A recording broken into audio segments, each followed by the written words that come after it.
with the $1 Million Man. It is Nicky Rod, and we're getting ready for a noon class. How's everything going for you, Nick? Going normal, very normal, yeah. Nice. Getting ready for training, and also obviously there's been so much news with Quintet, different things with CJI, but the inaugural CJI will forever go down in history, an iconic moment in grappling. So tell me about reliving that moment when you got 4 for 4 subs, earning you the $1 million, and getting to shake Craig's hand and be like, hey, going home with a big prize.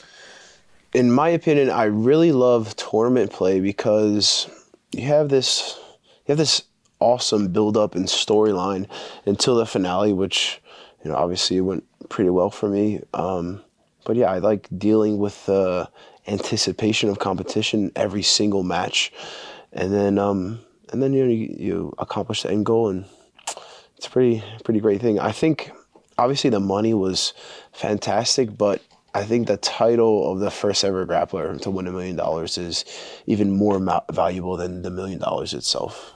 And now we're one step closer to becoming the $1 billion beef jerky guy. Yep. I like how you keep that in B-Team ready to go. I love it. When did you first get the inspiration for starting something like this? Actually, one of my students here at B-Team, which kept just giving me his family's recipe of jerky, and I thought it was fantastic. And I was like, hey, we should sell this. He was like, no, it's been like in my family for years, and they didn't want to, just kind of wanted to keep them to themselves. After a few months of convincing them, we put it in a bag, and yeah, starting to sell it. We've encountered quite a few obstacles when trying to grow our production rate, but nowadays we're getting closer and closer to where we need to be to get in stores and be able to fulfill all orders in a timely manner.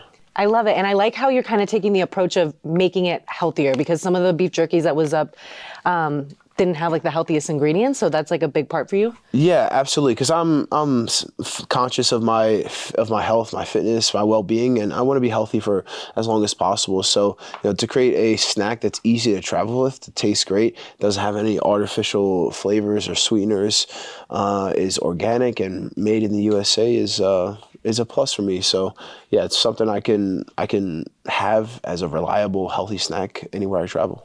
I love that for you. You are such a simple man. You were just around driving your truck through the mud. We know you love the beef jerky, and you also love Frenchies. Can you give us a little background of when you got little Leo? Yep, I got Leonidas. Well, he was a COVID dog, so pretty much 2020. He's 5 years old, I guess, and yeah, he's been a good boy. Super simple. He's pocket sized, so you know, like when I do road trips or have to hop on a flight, if I want to take him with me, it's super easy, and yeah, easy to exercise as well. You play fetch for like 5 to 10 minutes, and he's done for about 2 days. So low maintenance and fun little dude. Yeah, he's definitely fun to have around, and I know that over time you've kind of said that you don't really like traveling that much. Like you just like to be here in Austin, Texas, and now you have your beautiful baby as well. Every time you post something on Instagram, I'm just like, you guys are the cutest things. He's so like engaged. Do you ever bring him to the gym? I brought him to the gym maybe like one time just to show him the mats. But you know, when I teach seminars and stuff, he comes with me, so he's more aware now. But yeah, it's a great time, absolutely. What has been the coolest thing about being a dad? Like, has he been able to do certain things or like crawl and all that? I think just everything you see him do is you're kind of amazed, because you see him like it was once this thing that couldn't do anything, and now he can, like, you know, he goes from not doing anything to lifting his head up to rolling over. Now he's crawling. Now he's standing. Now he's like eating food. Now he's eating food aggressively. Like, you know, when he's hungry, he's like slamming steak into his mouth. It's like, yo, dude, chill out. So I think just the progression is pretty fantastic to see. It's almost like when I view my own progression in jiu-jitsu, you know, you see little by little, like, oh, you go from competing well to winning, to dominating, to then submitting guys. And it's like that rate of progression for me is fun, but it's even more enjoyable to see my son do something like going from not being able to chew food, so now eating some steak. So I know it sounds pretty simple, but it's a great time. And I know you're not a gi guy, but will we ever get pictures of him in a little baby gi? Probably not, but well, he's more of like the shirtless with shorts kind of grappler. But I tell you what, I did teach a seminar. I traveled to where's that? Some part of Florida. I was like in Sarasota, Florida, and I trained at like a Gracie Tampa, and there was a gi class. I was like, all right, I'll just toss a gi on, and it was fun. It was something different.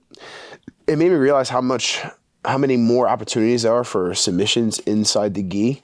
It was quite a bit slower game, and my fingers hurt a lot, but it was a great time. So it was very fun. I love that. And now there's even more to look forward to. This summer, it's going to be the Quintet format. And I watched back when you guys visited Tokyo and performed in the Quintet as well. Is that trip one of the greatest memories you had? Because it was such a fun vlog that you guys put together. Yeah, absolutely. Especially because I'm getting out of my comfort zone. Like you said earlier, I really don't like to travel too much. If I do travel, it's generally in the U.S. But going to Tokyo, a 14-hour flight, I was like dreading it, but we made it happen. And as soon as we got there, because we had such good camaraderie with my team there, everything we did was fantastic. From the food to the competition itself, people there were super nice, and just the experience as a whole was very enlightening.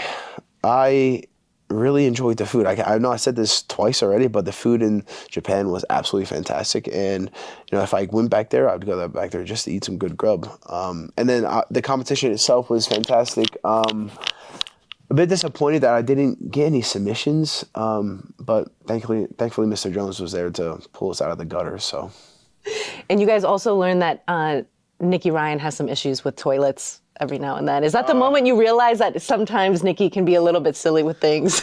Oh, Nicky's an amazing character.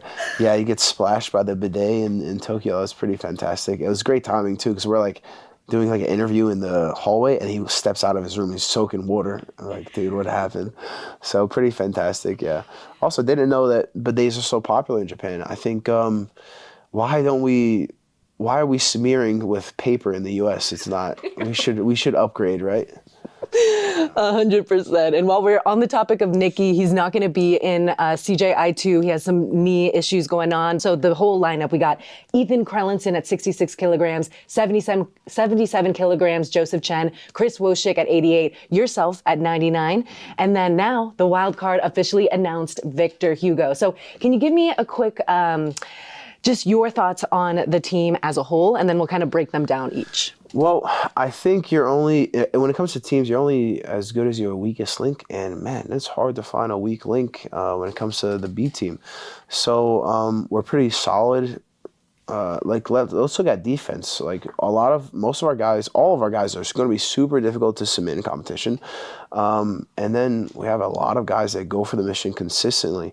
Now we're going to have to, in the training camp, adjust our game plan from, not really valuing control and points, but valuing the submission. So that'll be a bigger emphasis when engaging in offense in our training camp. But I'm excited. I think all of our guys are really, really solid. And if we need them to submit, if we need them to not get submit and just knock this guy off, I think all of them are capable of doing that in against various weight classes.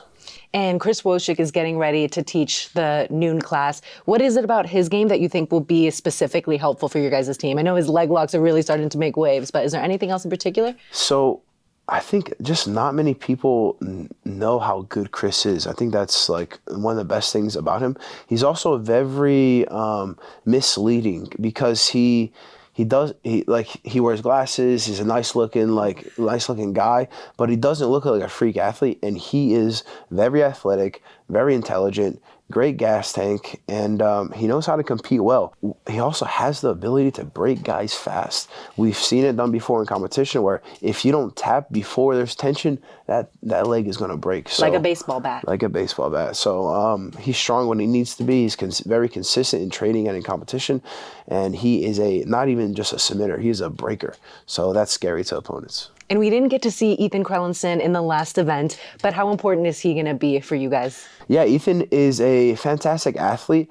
I feel like, especially in the last few weeks, few months, he's been really implementing diversity in his training, which I'm looking forward to seeing how that translates in his competition. Previously he was injured for a while, so he couldn't really couldn't develop or progress in a technical aspect. But where he paused technically due to injury, I believe he's grown mentally. I feel as if Ethan's developed a kind of the mentality needed to be successful in competition, and not just to be successful, but to just be more confident in life, and not doubt himself so much. We have a few guys in the gym that are really talented, but sometimes they let negative self-talk get in their way. And I feel as if, once they start cutting out that negative self-talk, you really see this athlete blossom into what they really can be.